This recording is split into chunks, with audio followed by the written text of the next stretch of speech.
The Detroit Pistons and the San Antonio Spurs. Right now, Detroit 2-20. They've lost 19 in a row. San Antonio 3-18. They've lost 16 in a row.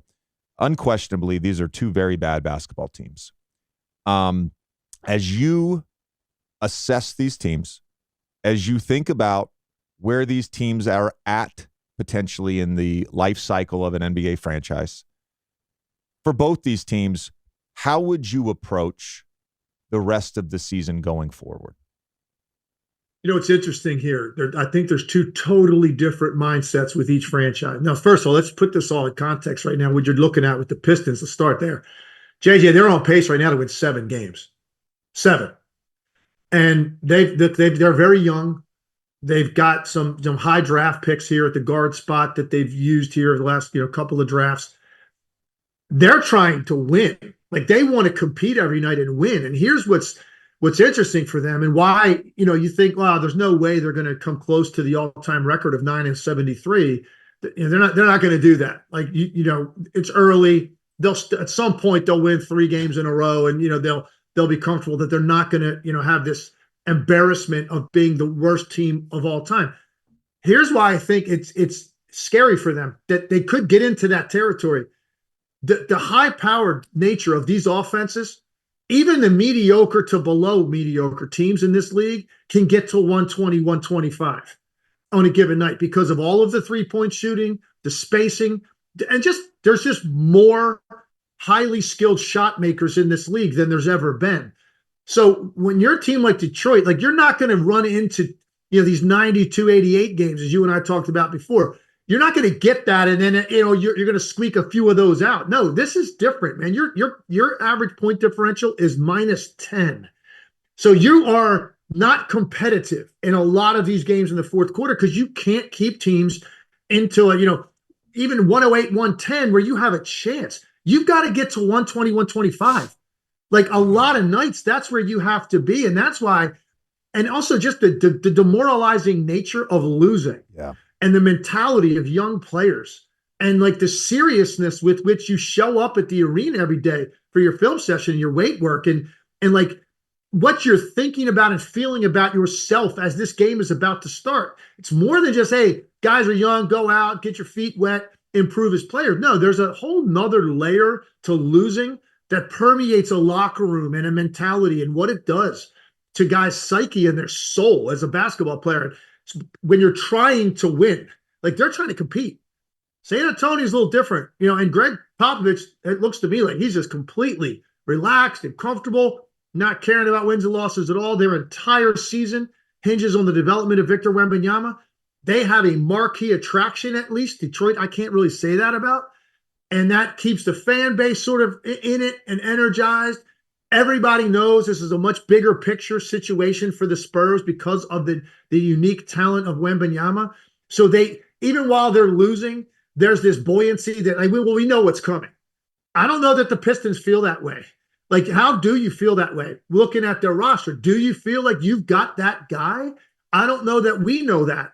So I think there are different situations mentally, different approach to what they're trying to do, but both of them, potentially going into, NBA infamy here if this continues much longer. And I'm more concerned about it for the Pistons than I am for the Spurs. Yeah. You bring up the losing and you bring up the psyche around that and how demoralizing it can be.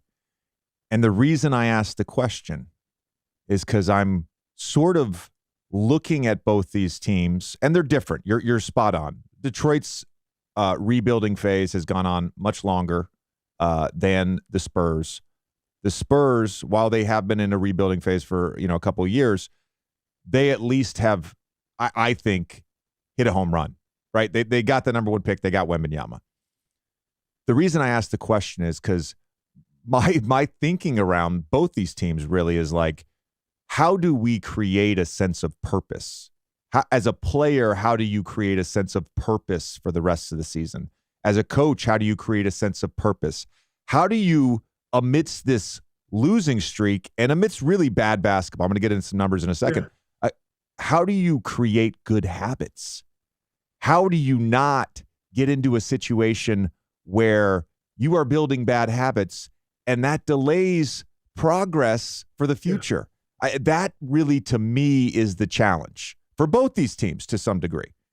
With Detroit, you touched on them not necessarily, we don't know necessarily if they have the guy, right? We don't know if Cade is the guy.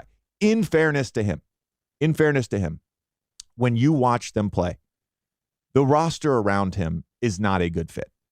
He's not a blow-by guy, but he can get by his defender. He's a pick-and-roll operator. He's a big guard, but you watch him in ISO. You watch him in a pick-and-roll.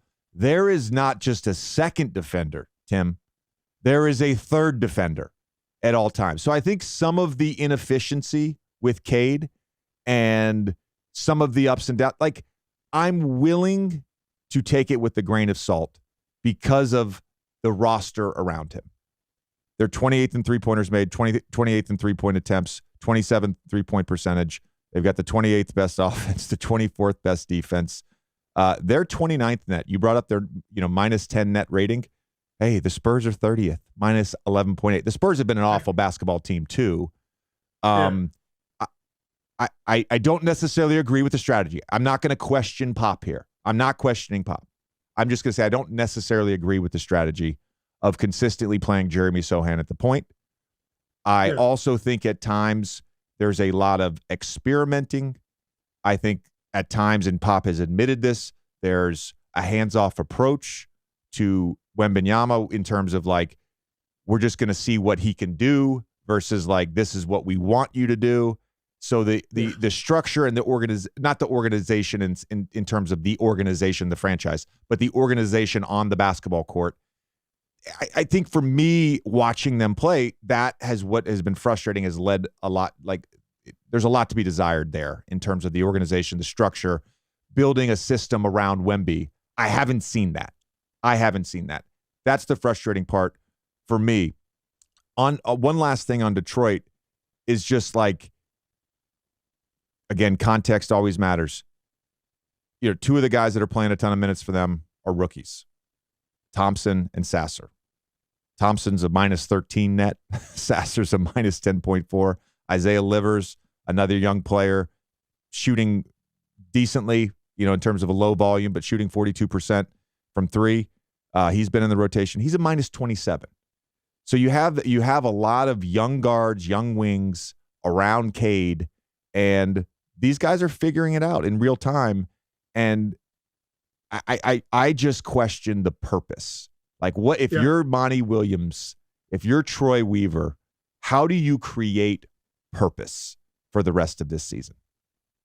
Listen, and I was on a couple teams that, were lottery bound teams in the NBA. And I can just tell you, like, you get to mid-season, it's very difficult to keep everybody in that locker room as focused as they need to be, as connected as they need to be. And these are young guys. I'm not saying you got a fractured locker room or anything like that. It's just very tough when you wake up. Here we are in mid-December, and you wake up and you've got 60 games left to play. You've won 2. You've got a 16-game losing streak. Are you in the state of readiness that you need to be in when you leave your apartment, when you leave your house to go down to the arena for the work that you've got to put in that day? Because this, we're two former professional athletes. You're still coaching your son. I coached. The level of competitiveness, like, that's what drives us, and it has since we were little kids. And it's the same thing about every single guy in the league. And you have to feel like you're in the fight, and to keep that adrenaline pumping. And that's what you worry about with some of these young guys. My last point on this.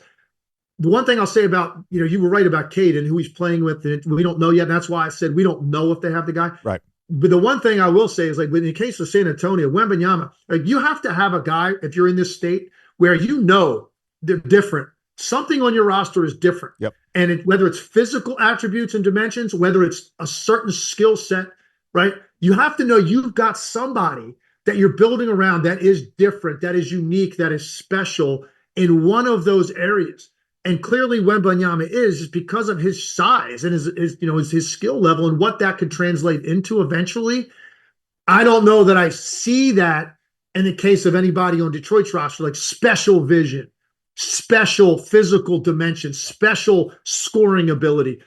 It's some nice young players. Yeah. We just don't know. Yeah. And that's why that organization and the state they're in, I think is a little bit more perilous than what we're obviously seeing in San Antonio because of what the upside of Wembanyama could turn into.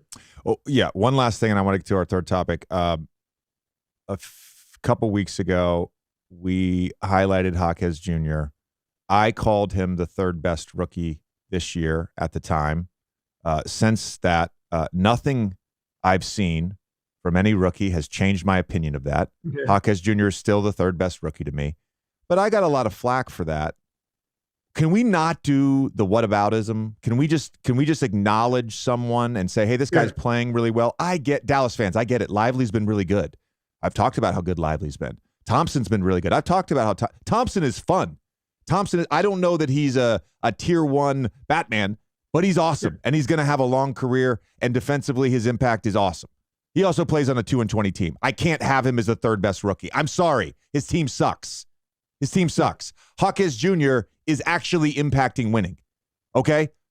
We factor all this stuff in when we talk about players, okay? I'm not just looking at, oh, this guy's averaging 10 rebounds. Great. That's great, okay? The difference and why I have Wembanyama in the top 3 is because he does shit that I've never fucking seen before.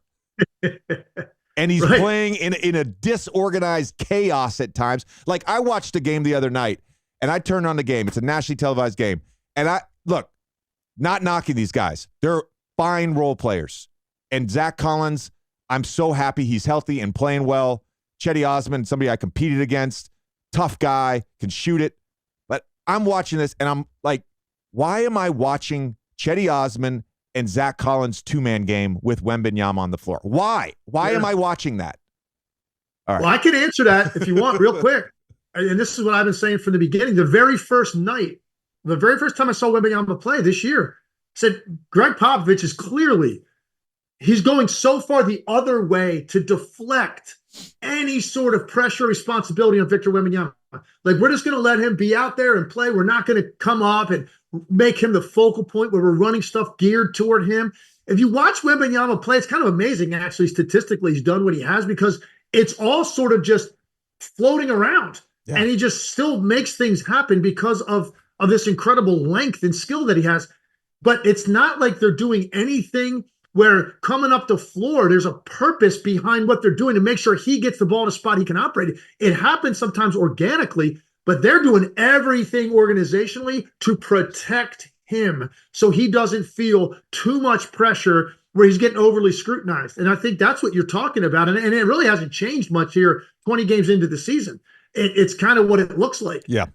There's some other rookies that go into these losing teams and the fan base wants that guy to be like that. So the organization kind of forces that on them. And I think the Spurs are doing everything the opposite. And they just know this is an absolute long play with him. It's a long-term project. And let's see where we are in 3-4 years from now if he has turned into this, franchise-type generational talent that can elevate everybody around him. In the meantime, we're not going to do anything where your focus is on Victor Wembanyama when he comes up the floor and what we're about to do for him and what we're going to run for him. And I think it's an intent on the part of the San Antonio Spurs. Yeah,